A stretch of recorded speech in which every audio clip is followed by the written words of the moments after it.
Ya sudah, kamu mau jalur apa sok? Mau jual? Kamu ambil anak ayam, silakan ambil sendiri. Tahu kan Bang ayam cemani yang hitam tanpa ada corek sedikit pun. Sini kamu, tangan kamu, katanya gitu. Kata si abahnya. Dan dicampurin sama darah ayam. Ya sudah nih, kamu sudah perjanjian ya. Udah kamu sekarang siapin 7 kardus kulkas. Bekas kulkas tuh Mang yang pintu 2. Uangnya udah keluar katanya. 7 dus tuh penuh semua Mang dari Dewi Lanjar. Sampai di situ uangnya belum ketahuan yang belum di kamarnya. Ketahuan, kita nggak berani. Kamarnya Edi belum ketahuan. Nggak berani. Di malam kelam digelarlah ritual dusta. Dupa terbakar dengan mantra penuh dosa. Seorang ayah rela menumbalkan anaknya sebagai syarat pesugihan demi harta dunia. Uang datang melimpah deras tak terbagi, diiringi getir kutukan yang menimpa diri. Kisah tragis mengiris hati ini dialami secara sadis oleh rekan Teh Siti.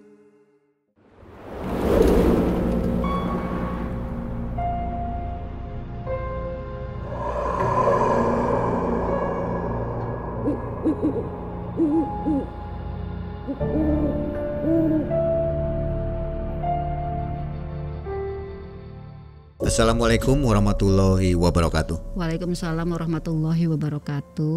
Halo Sobat Malam Mencekam, apa kabar? Mudah-mudahan Sobat semua selalu dalam keadaan sehat walafiat. Sobat, hari ini Mang Ai dan tim kembali hadir menemui untuk menemani malam Sobat semua ya.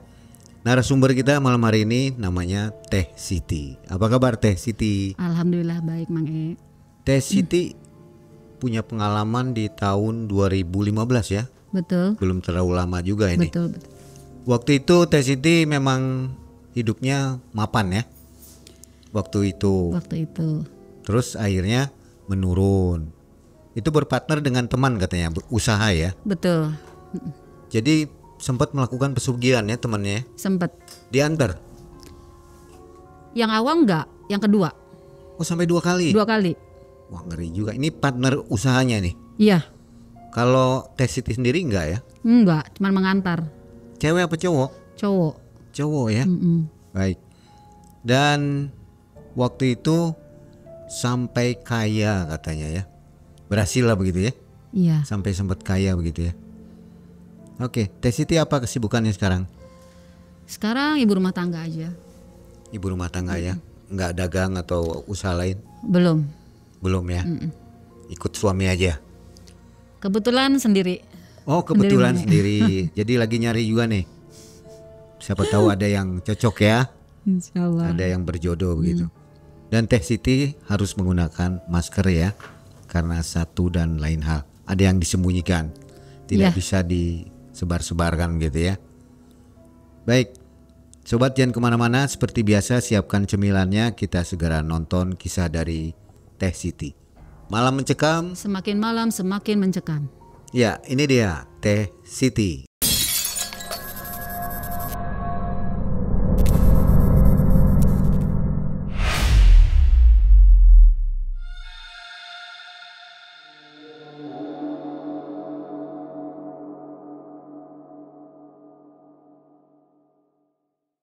Jadi begini Mang E, kejadiannya itu pada tahun 2015. Di mana saya memiliki rekan bisnis lah kasarnya. Tanpa sengaja bertemu gitu loh Mang E kejadiannya tuh. Maaf ya Mang E, semua nama-nama di sini sudah Siti samarkan semua nih. Saya sama teman-temanku lagi kumpul di sebuah warung di Kabupaten Cirebon sana. Ya namanya baru ketemu sama teman-teman lama kan gimana sih Mang E? Happy, senang kan? Kita di sana ngobrol-ngobrol, cerita-cerita, terus ada yang foto-foto juga. Jadi itu kayak warung tapi menyediakan karaoke Mang E. Nah, di saat kami lagi melepas kangen, bercanda ria, ngobrol-ngobrol gitu kan. Ada yang nyanyi, ada yang apa. Tanpa sengaja saya itu ngelihat ke jalan Mang E. sambil lihat-lihat pemandangan di sekitar gitu kan, karena lokasinya memang mendukung Mang di pinggir sawah gitu kan. Setelah saya ngelihat ke jalan itu, kok saya seperti melihat seseorang yang saya kenal gitu Mang. Saya perhatikan, saya lihat-lihat, kok kayak si Andi ya, rekan bisnis saya dulu gitu loh. Tapi saya nggak yakin Mang karena dari penampilan aja sudah jauh berbeda gitu kan. Udah lama nggak ketemu ya? Sudah lama nggak ketemu, ada hampir 2 tahun lebih lah, lost contact lah gitu. Saya perhatikan dia jalan, karena dia kan posisinya dia mendekat nih Mang dari sana ke sini, semakin mendekat. Akhirnya setelah saya perhatikan, kok iya sih kayak si Andi. Jadi saya diem aja kan sambil mainan HP tuh, perhatikan terus. Nah setelah mendekat, saya keluar tuh dari warung ke situ, ngejar gitu. Saya panggil, Andi, Andi. Dia menoleh, tapi buang muka lagi Mang Saya tetap penasaran, yakin itu Andi rekan saya kerja saya dulu gitu kan. Tetap saya deketin, akhirnya saya deketin, saya tepuk. Hei, kamu dipanggil-panggil diem aja. Dianya diem aja, kayak yang malu, kayak yang sedih, kayak yang apa. Kamu kenapa sampai kayak gini? Kata satu, ini Andi kan? Akhirnya dia ngomong, iya Siti, ini saya. Sambil gemeter lah. Ayo. Saya ajak kan ke warung tempat kami tadi ngumpul sama teman-teman. Gak mau Mang gak mau, saya malu sama teman-teman kamu katanya. Jadi dulunya Mang si Andi itu pengusaha sukses, kontraktor. Dia berbagai bidang dia pegang, dia bisa. Pokoknya dia cerdas lah untuk urusan bisnis. Ya properti, ya batu bara, sampai usaha kecil-kecil aja dia punya Mang Ya briling, ya sembako gitu loh. Nah saya itu dulu sama Andi pernah kerjasama di bidang properti gitu loh. Di saat saya kekurangan modal atau apa, dia pasti bantu. Itu Mang makanya pas ngelihat dia di jalan, saya nggak mungkin lupa Mang walaupun dia dengan keadaan lusuh, dengan keadaan badannya compang-camping pakaiannya, sendal aja beda-beda warna kasarnya, pakai tas yang butut gitu kan, diselempangin gitu, tetap saya mengenali karena kita sudah bekerja sama sekian lama gitu Mang walaupun dia penampilannya berubah 180 derajat, ya saya masih tetap kenal. Nah singkat cerita, saya ajak ke warung, dia nggak mau. Ke tempat kami tadi ngumpul bareng teman-teman yang lama itu, saya mohon izin ke teman dulu, saya mau ada perlu dulu ya, saya pindah ke warung depan, kata saya itu ke teman-teman. Ya udah, akhirnya saya ajak Andi ke warung yang agak jauh.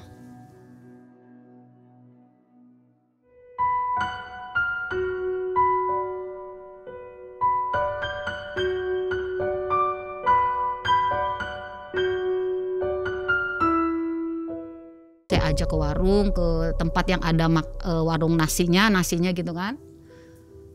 Saya suruh makan tuh si Andi, sok di kamu makan dulu yang kenyang, nambah boleh. Makan tuh Mang lahap. Mungkin gak makan Mang kasihan banget. Sampai saya tuh mau nangis karena dulunya segitu gagahnya, segitu bersihnya gitu kan, naik turun mobil, pengen apa aja tinggal istilahnya gak kekurangan lah, karena orangnya baik gitu Mang. Makanya saya respect. Begitu ketemu, ya sedih saya juga sampai berbismillah apa ya bahasa Indonesianya, mengeluarkan air mata saya juga gitu loh. Nah setelah dia selesai makan, akhirnya saya tanya baik-baik, kamu kenapa bisa kayak gini Di? Akhirnya Andi menceritakan semua tuh, cerita semua dari A sampai Z, gak ada yang ditutupin. Mungkin dia merasa seneng ketemu teman lama dan mungkin berharap bisa membantu Mang Iya Siti, saya tuh udah ketipu, investor bodong, kontraktor yang abal-abal, terus saya juga udah melakukan pesugihan. Enggak ini, dibohongin juga. Oh dia jujur ya melakukan pesugihan? Jujur Mang karena saking deketnya.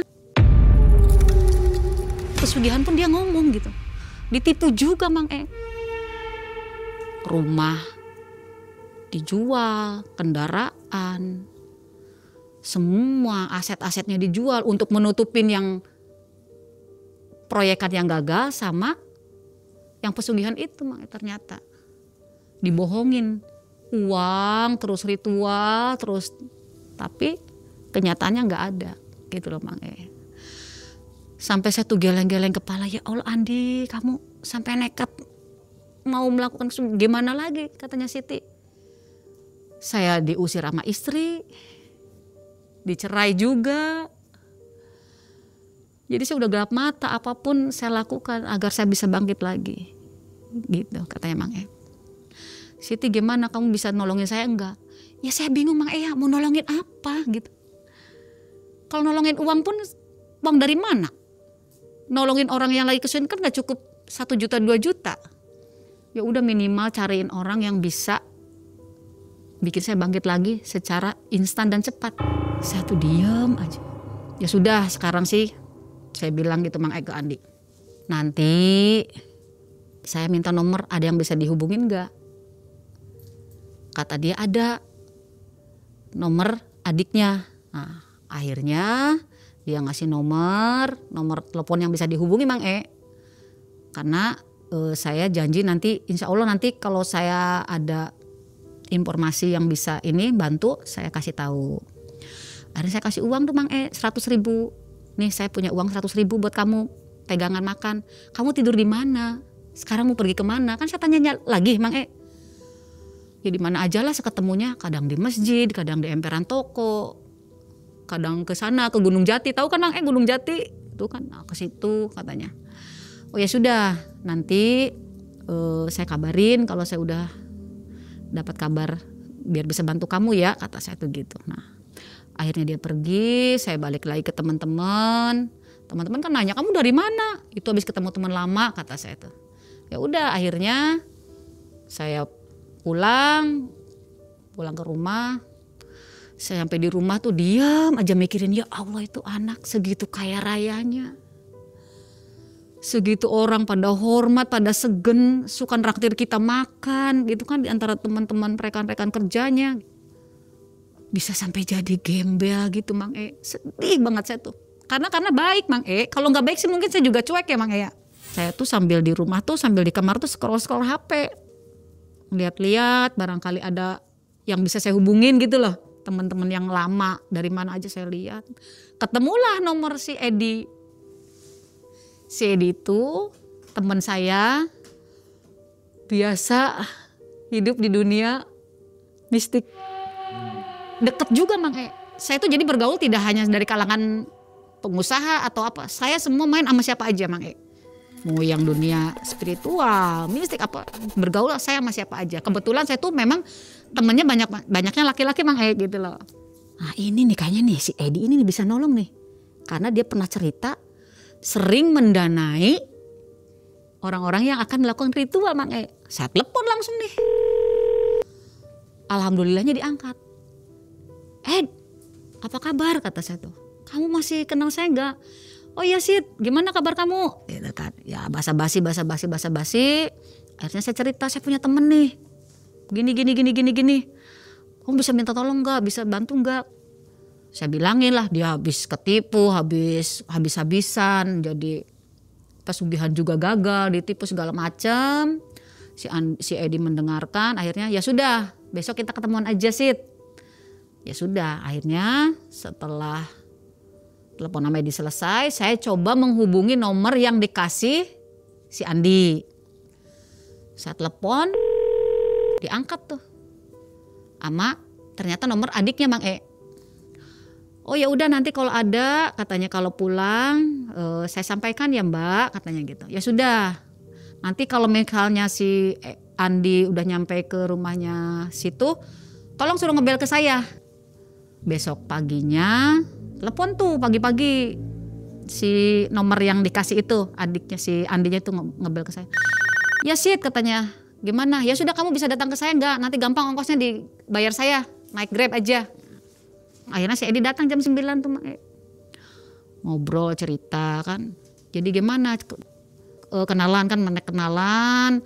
Akhirnya si Andi cerita, iya tolong Mas Edi, katanya bisa bantu saya enggak? Saya begini, gini. Emang kamu udah siap? Dengan konsekuensi dan segala macamnya, kata si Edi. Sudah, saya udah terlanjur nyemplung kasarnya. Kemarin aja udah ketipu banyak. sampai ratusan juta kasarnya untuk ritual, untuk beli ini, uang lagi, ternyata dukunnya palsu. Ya udah, ini saya ada, ini valid orang tuanya. Kalau kamu siap, nanti saya yang danain. Seneng tuh Mang si Andi, udah sekarang aja katanya gitu. Saya nggak mau nunggu lama-lama katanya gitu. Kayak sih kamu ikut. Saya tadinya hanya untuk memperkenalkan aja Mang karena dipaksa.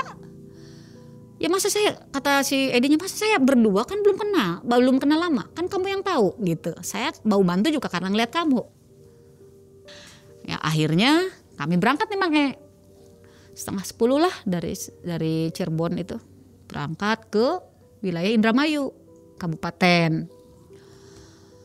Perjalanan kurang lebih 2 jam lebih lah karena jauh di Pantura, kabupatennya Pantura, mau ke arah Jakarta itu Mang Kita berangkat naik mobilnya si Edi, naik mobil Avanza waktu itu Mang Turun tapi dari jalan raya ke rumah si abahnya itu jauh Mang Kita jalan kaki Mang Ya Allah, jalan kaki, nggak ada ojek, nggak ada apa kan, jalan, rumahnya itu di pinggir sawah, jauh. Memang kalau rumah dukun kan kayak gitu ya Mak ya, jauh dari pemukiman.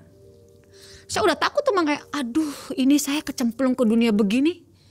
Dosa enggak, antara takut, antara gimana sih perempuan sendiri Mak coba belum pernah tahu dunia begitu kan, sama rasa lah perasaannya gitu kan, campur aduk. Ya saya ikut aja lah. Karena si Edi maksa, si Andi juga maksa nemenin gitu kan. Jalan kaki, akhirnya nyampe ke rumahnya. Rumahnya sih biasa aja Mang namanya rumah-rumah orang tua kayak gitu kan tidak mencolok ya Mang Rumahnya gubuk gitu kan. Saya juga udah takut nih, udah deg-degan. Bayangannya itu serem. Namanya dukun kan udeng-udeng, pakaiannya gimana gitu. Ternyata biasa aja Mang orangnya sih. Kecil gitu kan, pakaian biasalah, tidak nunjukin kalau dia orang pinter gitu. Udah nyampe, si Edi ketok pintu, Assalamualaikum gitu kan. Di lalanya ada orang tuanya si abahnya itu. Waalaikumsalam, ayo masuk Ed, katanya gitu. Ya, kami masuk bertiga, disuguhin, ayo dah mangga ngopi-ngopi dulu, ngopi-ngopi katanya. Makan dulu, kalian kan udah jauh.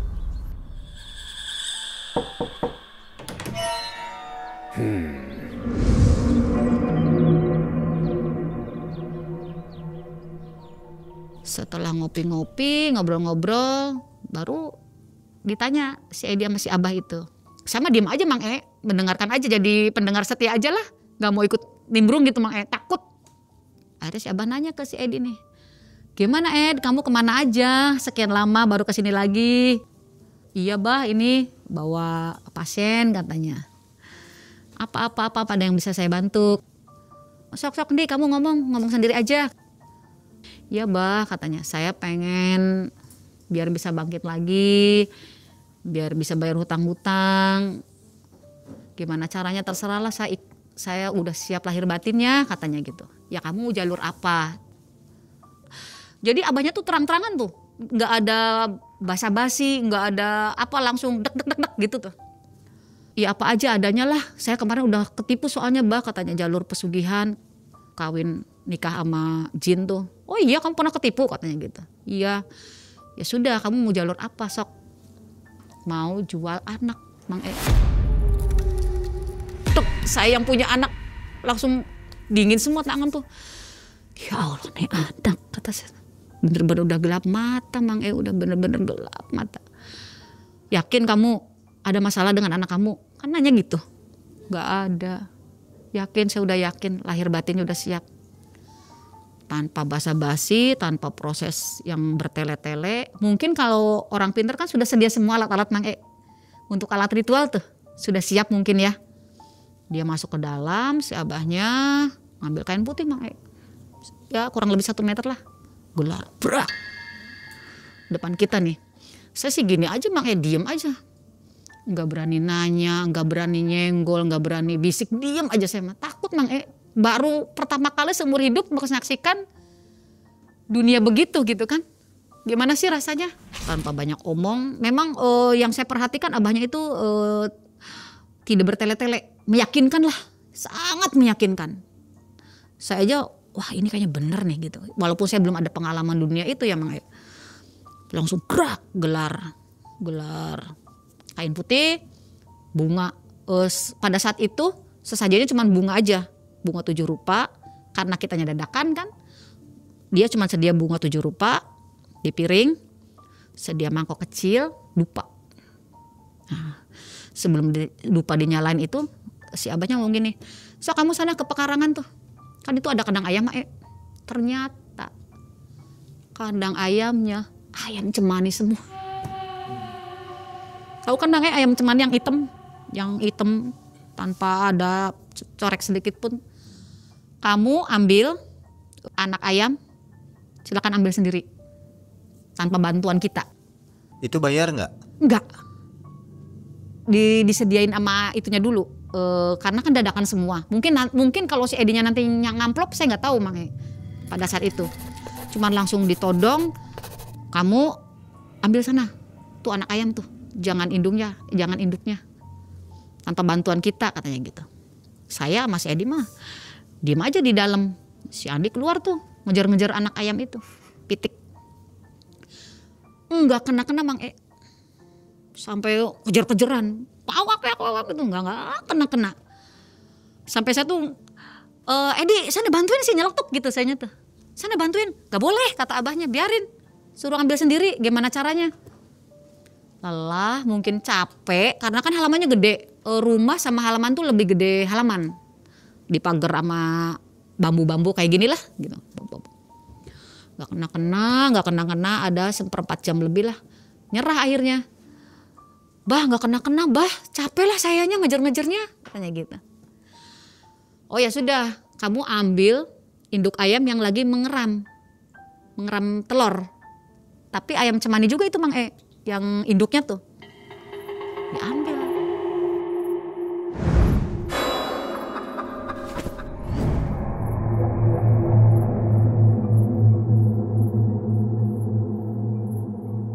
Tanpa nanya, tanpa bertanya, tanpa nanti sebabnya apa, sudah main ambil aja tuh Mang E.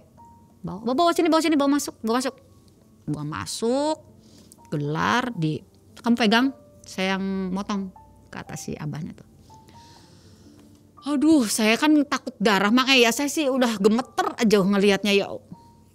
Sembelih tuh dipotong, kalau bahasa Cirebonnya kan disembelih ya.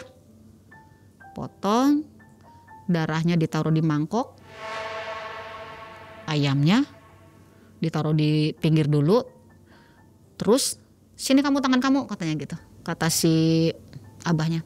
Tangan si Andinya diambil, soek pakai pisau Mang E, dan dicampurin sama darah ayam.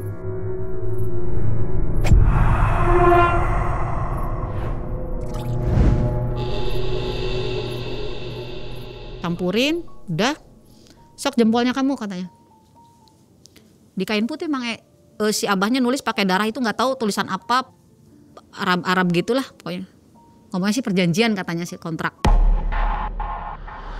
Si abahnya juga sama Mang E, cas gitu, darah sobek juga tangannya. Si abah jadi sama si Edi tuh dijadiin satu darahnya di darah ayam itu. Tanda tangan semua tapi jap jempol gitu kan. Udah aja. Sudah nih, kamu sudah perjanjian ya. Sudah melakukan kontrak, nanti kamu pulang silakan cari tempat untuk melakukan ritual.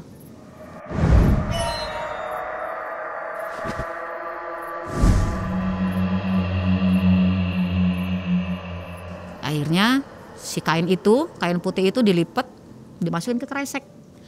Ayamnya juga dimasukin ke kresek, di kresek yang berbeda.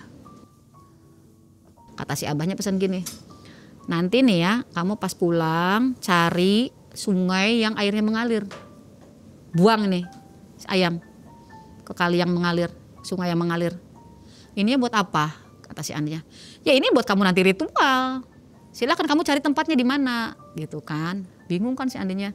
Si Edi udah ngerti, dia bingung kan. Udah kita pulang aja dulu katanya gitu. Tapi nanti gini kata si abahnya, titip pesannya nih sebelum pergi. Nanti nih ya kamu kalau hasil si Siti, si Andi dan abah pun bisa menikmati. Jangan lupa nih ke yang nganter, pesannya gitu. Kalau bisa dibagi hasil bagi hasil terserah, tapi kamu yang ikhlas. Kalau hasil gitu loh. Ingat nih ke teman-teman kamu, kata si abahnya gitu. Udah diwanti-wanti tuh sebelum pulang. Ya abah saya nggak akan lupa, ke abah juga saya nggak akan lupa. Gitu. Pulanglah kita. Pulang agak sore lah Mang.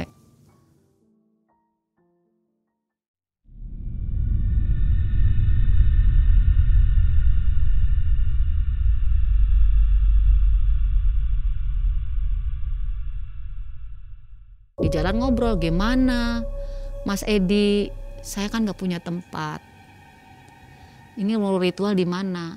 Ya sudah tenang, kan saya udah mau mendanai. Di rumah saya, kebetulan saya ada rumah yang mau dijual.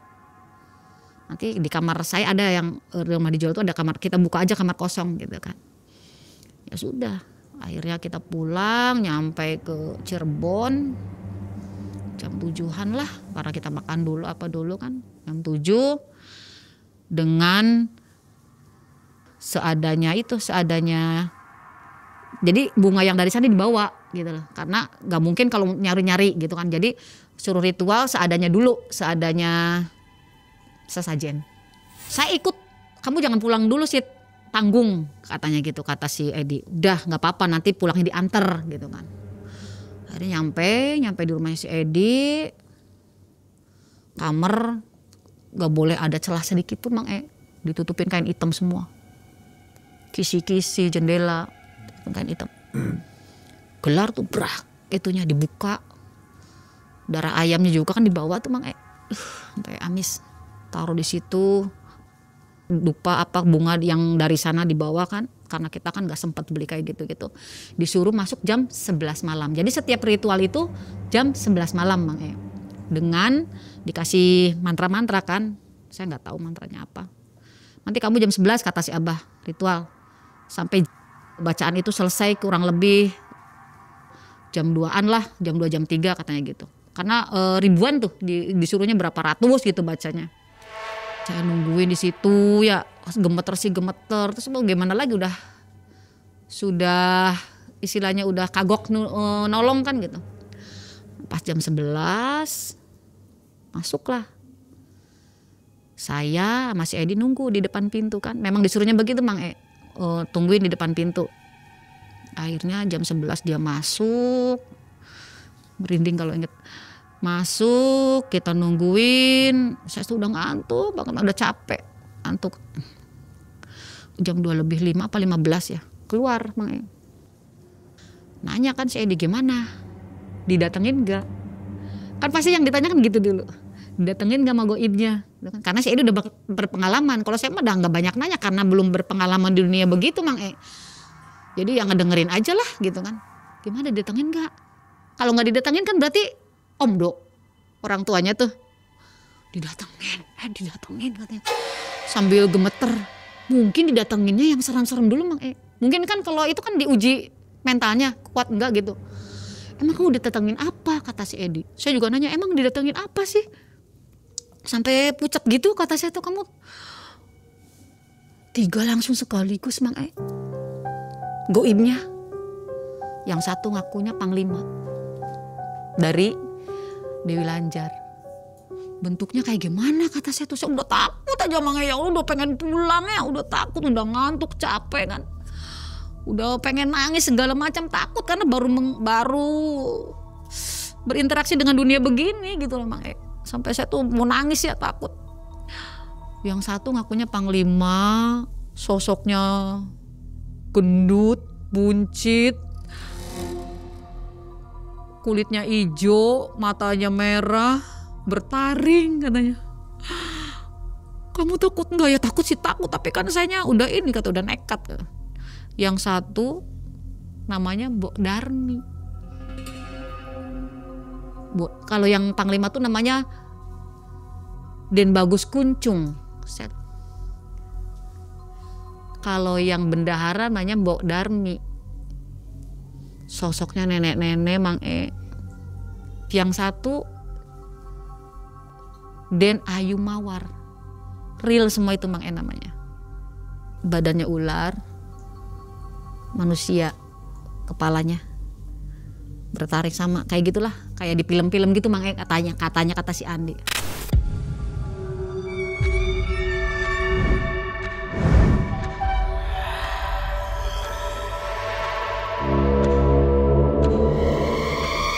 Terus apa yang dia omongkan katanya? Yang ngomongnya gini, ya sudah Andi, kata goibnya tuh, kamu besok harus motong kambing. Ritual hari kedua harus motong kambing dengan sesajen dilengkapin katanya gitu. Oh ya udah. Tapi kambingnya umur 6 bulan sampai 8 bulan. Karena perjanjiannya anak sih yang mau diambil kan. Dengan catatan kambingnya warna hitam. Tidak boleh ada warna sedikit pun. Bebas mau kambing apa aja, yang penting hitam dan muda. Ya sudah, karena si pendana kan si Edi udah siap. Karena dia biasa mendanai orang-orang yang berritual. Oke-oke aja dia, yang penting dia dapat hasil, dapat bagian. Nggak masalah gitu kan. Ya sudah, saya minta pulang kan. Besok sih kamu bantuin ya. Kamu tugasnya beli ini. Gitu kan. Kalau si Andi kan nggak kemana-mana. Di rumah aja, nggak boleh kemana-mana. Nanti besok kita nyari kambing katanya, kamu ikut, tapi kamu beli dulu, prepare dulu nih.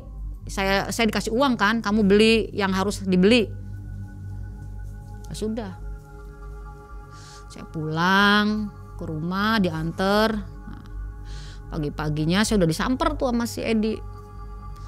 Jam 8 lah, jam 8 pagi nyari kambing. Susahnya minta ampun Mang susah. Dilalahnya tuh susah banget tuh, sampai secerebon diuplek-uplek tuh, susah itu nyari kambing hitam yang masih muda. Ada gede, ada udah dewasa kambingnya gitu kan. Nyari ke sana ke sini ke sana, saya kontak sana kontak sini teman-teman. Di si Edi juga sama, nyari-nyari kan kemana-mana. Dapatlah kemana coba Mang daerah Majalengka, sana jauh, mahal, 12 juta Mang 12 juta. Ya kalau si Edi mah karena udah biasa mendanai orang-orang gitu enteng aja ya. Kalau saya, kamu beneran nih mau dibayarin? Ya sudah, saya udah nyanggupin mau danai jadi pendana. Udah, nanti juga keganti.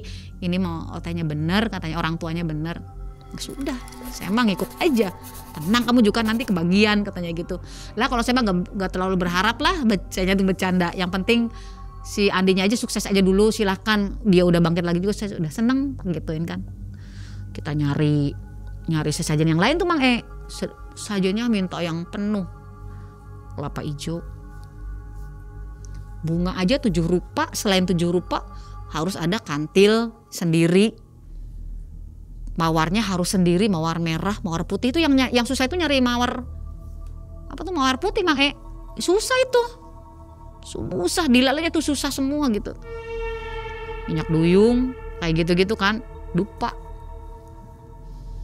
Nah pulang kita dapet sore lah, maghrib pulang.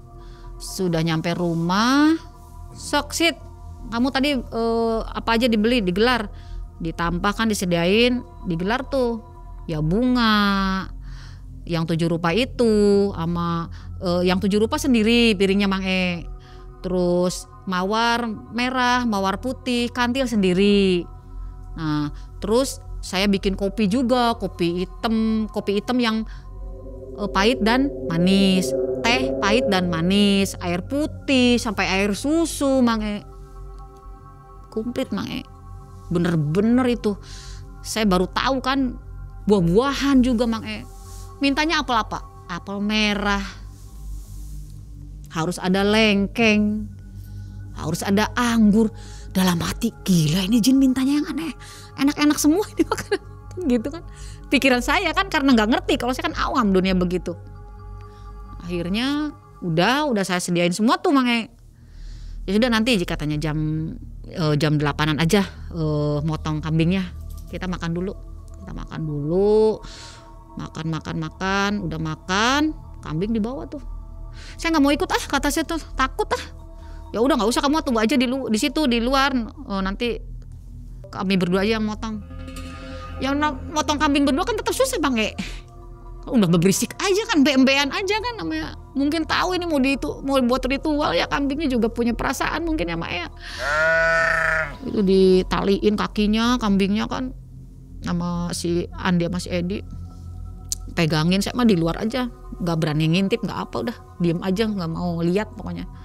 Pegangin, kan yang motong harus si Andi tuh, si Edi yang megang, nyediain baskom, darahnya, aduh ya Allah, makanya kalau ngelihat sendiri gimana, coba di situ saya udah mbembean terus kan, dipotong, mereka bukan tukang jaga kan, mungkin asal klek aja kan, potong. Darahnya dimasukin ke baskom kecil, ya kan. Kata saya tuh, saya nggak mau masukin itu, nggak mau masukin sajian ke kamar, kamu aja Ed. Sampahnya dibawa ke kamar, kepalanya disandingin, di situ ada ayam yang dari sana juga, dari Indramayu. Ayam dan kambing jejer situ. Ya sudah, nunggu jam 11 kan. Saya masih Edi pergi dulu tuh buang apa sih badannya kambing dan harus dibuang ke sungai yang mengalir juga kan. Saya pergi dulu kan, buang kambing sama itu masih Edi. Si Andi mah di rumah, nggak boleh kemana-mana.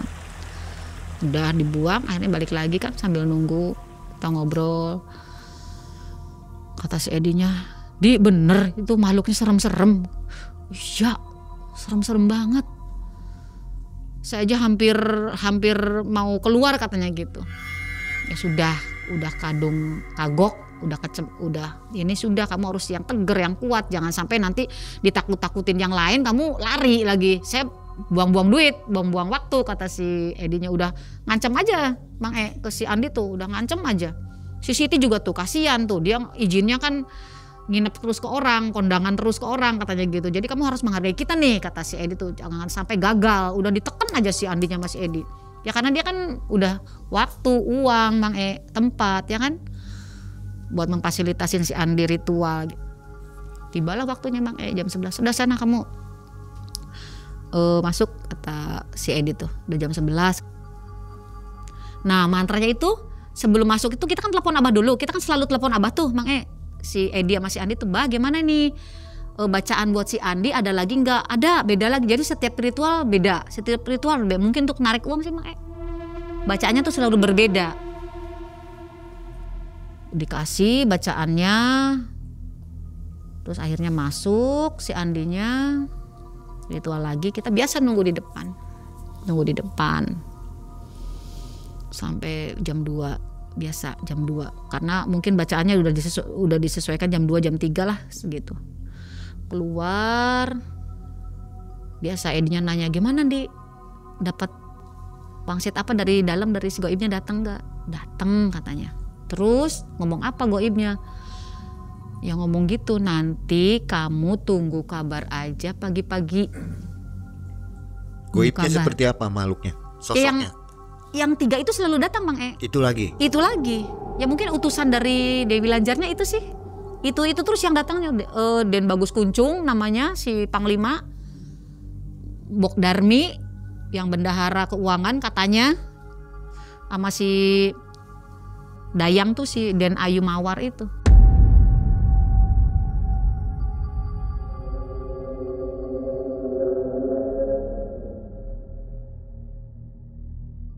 Sudah goibnya ngomong gitu, nanti nunggu pagi kabar. Saya izin pulang nih karena pengen tidur kan. Nanti saya ke situ lagi pagi, kata saya tuh. Saya pulang diantar sama si Edi. Pulang besok pagi ke situ, sekalian saya bawa sarapan gitu kan. Pada minta lengko sih pada waktu itu. Akhirnya pulang ke rumah, istirahat dengan perasaan yang campur aduk, takut segala macem, pikiran saya macem-macem, kok bisa nyampe nyemplung ke dunia begitu kan. Walaupun tidak ngapa-ngapain sebagai saksi, tetap aja di hati kecil mah takut. Besok paginya saya datang ke situ karena saya juga penasaran nih, dapat kabar dari mana? Apakah gaibnya ngomong ke orang tuanya, melalui orang tuanya atau apa gitu kan? Saya datang ke situ nungguin si Andi nelpon pakai handphonenya si Edi ke Abah. Bah, tadi malam udah ritual, apa katanya? Suruh nungguin kabar aja. Ya udah tungguin aja. Sudah. Emang ke Abah goibnya belum ngomong, nggak ngomong apa-apa, nggak katanya gitu. Lagi enak-enak ngobrol nih Mang ngopi-ngopi kan, kita ngobrol ngalor ngidul sana kemari. Karena kan telah handphonenya si adiknya si Andi itu kan dibawa, dipinjam dulu dengan nanti ngomong ke adiknya itu lagi ada proyekan, nanti kamu diganti HP-nya gitu loh. Karena si Andi butuh buat komunikasi mungkin. Jadi handphone adiknya itu dipinjam sama si Andi, dibawa dengan alasan buat komunikasi proyekan lagi gitu loh. Akhirnya handphonenya si adiknya si Andi itu dipegang dulu sama si Andi selama ritual. Lagi ngobrol kita nih, lagi enak-enak bercanda gitu kan, dapat telepon dari si adiknya si Andi itu. Ang atau Mas, ibu meninggal. Kaget kan si Andi, kenapa kok ibu saya yang meninggal? Kan perjanjiannya anak yang mau diambil Mang Ngerti nggak Mang Nangis lah di situ, gegauran. Wah nangis kenapa ini? Saya mau nelfon Abah. Ini wah nangis, kita diem aja. Kenapa kok bisa? Kita juga mikir kenapa kok bisa ibunya gitu kan. Akhirnya nelpon lah ke si Abah. Bah, kenapa orang tua saya yang meninggal? Kenapa ibu saya yang meninggal? Ya sudah, udah terjadi, mau apa? Jadi kan saya mikirnya, oh berarti yang dipotong ibunya induk ayam itu pengganti anaknya itu Mang Karena ditangkap gak kena-kena sih, ibunya yang diambil sama si goibnya itu ternyata. Aduh, saya takut banget. Waduh, si Edi mah udah biasa tenang-tenang aja. Kalau saya mah kan nggak biasa, jadi kan saya takut Mang si Edi mah ongko-ongko aja. Malah udah lu katanya kagok, udah udah takdir mau gimana lagi. Emang kamu mundur dengan semua ini, kata si Edi tuh gitu. Nangis si adiknya tuh kan. Kata si abahnya, ya sudah, nggak usah disesali. Gimana katanya gitu kan, udah terjadi. Ya tapi kan abahnya aja nggak ngomong kalau nanti yang diambil. Ya terus udah terjadi semua apa? Emangnya bisa hidup lagi ibu kamu, katanya gitu. Terus kata si abahnya, ya sudah, sekarang sudah terjadi, lanjutin, sudah kandung, gimana caranya uang itu keluar, uang itu bisa diambil. Kata si abahnya tuh, udah kamu sekarang siapin 7 kardus kulkas. Bekas kulkas tuh Mang yang pintu 2. 7 ya katanya gitu. Gede banget ya. Iya, disuruhnya Mang Udah kebayang duitnya segimana tuh Mang 7 sama dawagannya 3 nih, sekarang ditambahin katanya. Sesajennya ditambahin lagi. Semoga uangnya hari ini, nanti malam uangnya bisa muncul, bisa ditarik gitu kan katanya, kata si abahnya.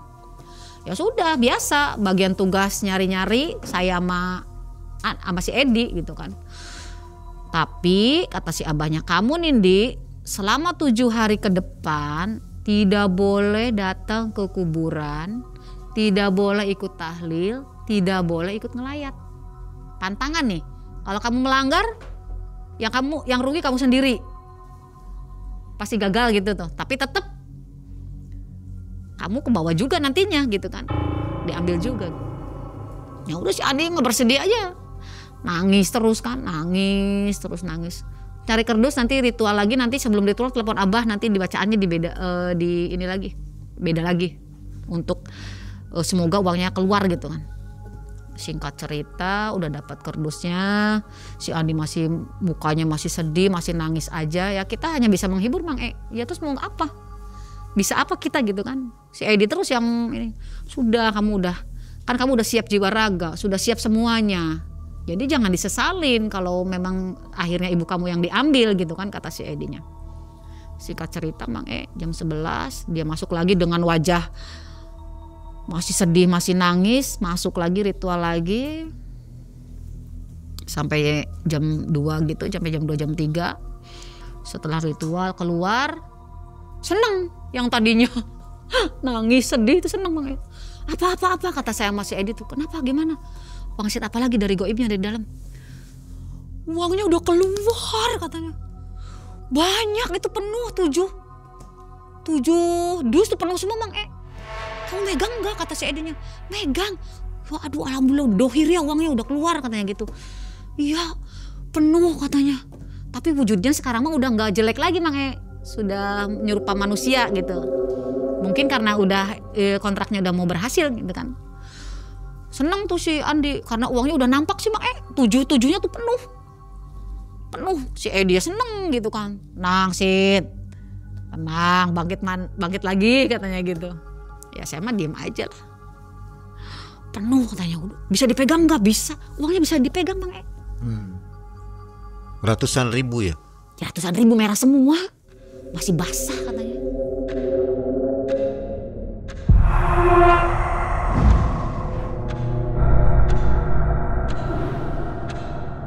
Ngeri kan? Basah uangnya, basah. Ya mungkin dari laut sih ya. Goibia ngomong apa Andi, kata si Edi. Abah harus turun ke Cirebon untuk mengesahkan bahwa itu uang bisa dipakai gitu kan. Ya sudah besok pagi kita telepon Abah aja bahwa uangnya udah dohir, udah nampak. Ya udah biasa saya mau pulang Mang biasa pulang diantar. Besok paginya saya juga ke situ lagi karena ikut senang aja gitu kan, ikut senang. Besok paginya telepon Abah. Si Edi, bah, alhamdulillah uangnya udah keluar. Alhamdulillah katanya gitu. Ya udah syukur. Udah keluar katanya gitu. Iya katanya. Abahnya sakit. Tiba-tiba sakit Mang Gak bisa jalan. Jadi kan gak bisa ke situ tuh. Si abahnya, ya udah nanti kalau abahnya sembuh katanya ke situnya. Padahal harusnya hari itu untuk mengesahkan uang itu biar bisa langsung dipakai. Dilalahnya tuh gak bisa datang si abahnya tuh. Ya sudah kita nunggu kan. Yang penting setiap hari ritual aja. Ritual kata si abahnya sampai nunggu abah datang ke situ. Sampai abah sembuh ke situ untuk mengesahkan bahwa uang itu bisa dipakai.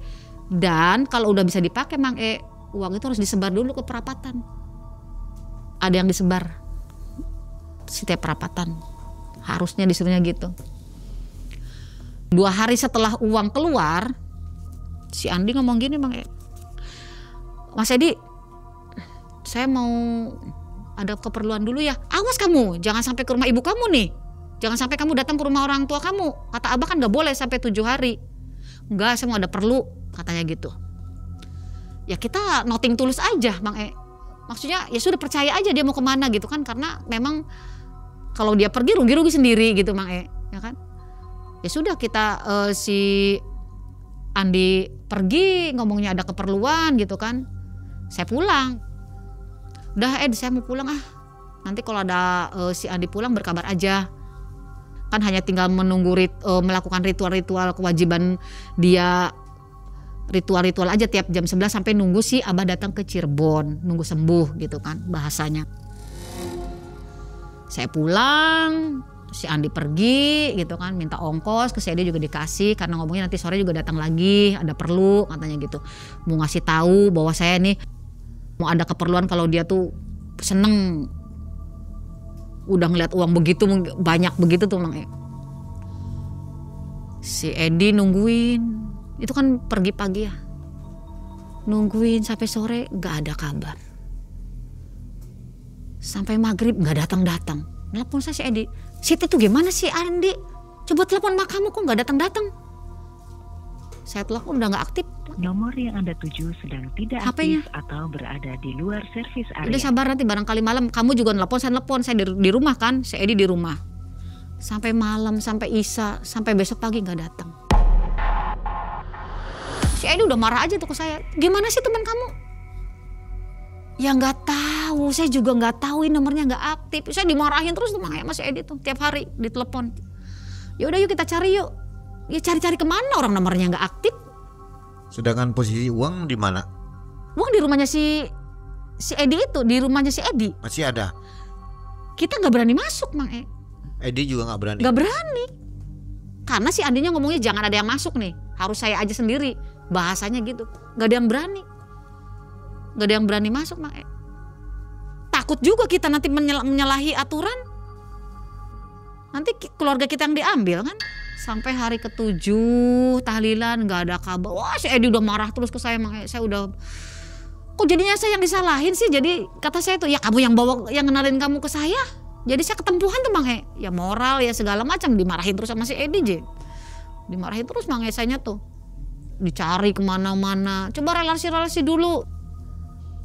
Sebelnya itu ya karena HP adiknya itu mati gitu kan. Kalau aktif kan bisa nelpon adiknya. Ditungguin udah sampai 1 bulan ke depan tuh. Kesel si Edinya kan, marah karena saya dimarahin terus, saya dicaci maki terus, disalah-salahin terus, saya pusing juga Bang E. Yang tadinya saya nggak pusing jadi ikut pusing ya kan, karena disalahin si Edi terus. Ya udah kata saya tuh, udah yuk kita ke Abah aja ke sana ke Indramayu. Di jalan yang ngoceh aja marah terus. Kamu nih bawa orang nggak bener bawa. Ya kan saya nggak tahu, dia kan kelihatannya bener. Udah didanain sama kamu kan nggak mungkin dia kabur, kata saya tuh. Sekarang dia rugi dong nyimpan uang di rumah kamu segitu banyaknya. Kalau memang dia nggak bener tak gituin kan sama saya. Ya pokoknya saya habis lah dimarahin Bang E. Saya juga ikut pusing, ikut stres pokoknya. Nyampe ke sana, nyampe ke rumahnya Abah, ngamuk kan si Edinya tuh. Bah, si Adi ada kesini-sini enggak? Ada ngebel-ngebelnya enggak? Enggak ada aja, emang kenapa? Ya itu, kabur. Dilalai HP-nya Abahnya juga enggak aktif-aktif. Pada saat itu tuh dilalahnya tuh dilalah semua Bang E. HP Abah enggak aktif, HP si Adi enggak aktif. Jadi kan si Edi curiga, jangan-jangan nih si Adi nih sama si Abah aja berdua gitu loh. Nah, didatengin ke sana. Kata si Abahnya, kenapa kabur Bah setelah ngelihat uang? Kan Abah suruh datang, Abahnya sakit, gak datang-datang. Kabur, ngomongnya mau ada keperluan, mau ngomong ke adiknya bahwa mau sukses bentar lagi, proyekannya gul. Saya nyari-nyari kemana Bah? Ya udah tar dulu katanya. Dicek, si Abah masuk ke kamar kan ritual di sana. Wah, ya ada setengah jam lah. Keluarlah si Abah. Ternyata katanya kurang ajar emang si Andi tuh. Dia mencoba ritual sendiri di tempat lain karena merasa dia udah bisa memanggil goib. Si goibnya ngomong ke Abah gitu tuh. Si Andi tuh, Bah, ritual sendiri, buka portal sendiri di sana biar uangnya bisa keluar. Tapi kan nggak bisa, kuncinya kan ada di si Abah. Itu loh, Mang E. Ya panjang Mang E lah kalau mau diceritain mah, ini masih panjang. Kayak gitu Mang E. Jadi gitu. Masih bersambung nih ya? Masih bersambung Mang E, masih panjang. Sampai di situ uangnya belum ketahuan yang belum di kamarnya. Belum ketahuan, kita nggak berani. Kamarnya Edi belum ketahuan. Nggak berani, nggak ada yang berani Mang E. Apalagi saya, Edi aja nggak berani yang biasa melakukan mendanai ritual. Edi sudah habis berapa di situ? Wah ya banyak Mang E. Kira-kira? Lebih dari 20 juta, lebih. Belum yang triwil-triwilnya, makan, minum, ngopi, rokok. Akomodasi ya? Akomodasi, waktu kan, lebih tuh. Belum ngasih saya juga kan, waktu saya kebuang kan. Memang bisnis Edi seperti itu ya? Iya, memang dia punya usaha tapi dia senang mendanai orang-orang gitu. Karena kalau ada yang berhasil kan dia kayaknya dari mana sih Mang E? Sobat, jadi karena waktu ya sudah hampir 1 jam, ceritanya mungkin kita sambung di kesempatan berikutnya.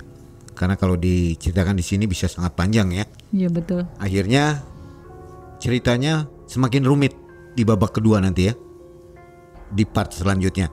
Jadi tetap pantengin Malam Mencekam untuk mendengarkan kisah dari Teh Siti. Terima kasih Teh Siti. Sama-sama. Sehat selalu untuk Amin. menceritakan kelanjutannya. Insya Allah, bismillah, amin. Teh Siti tak pernah menyangka mantan rekan bisnisnya yang dulu berkilau kini memohon jalan pintas di kegelapan. Ia hanya bisa menemani sampai di hadapan pesugihan, di mana uang gaib nyaris tergenggam. Namun sekejap kemudian sahabatnya hilang, seperti ditelan bumi, meninggalkan tanda tanya yang sampai saat ini belum terjawab. Info untuk sobat semua yang belum mencet tombol gabung dan belum masuk ke member area, silakan jalan-jalan di situ untuk nonton kisah-kisah yang tidak ada di video regular ya.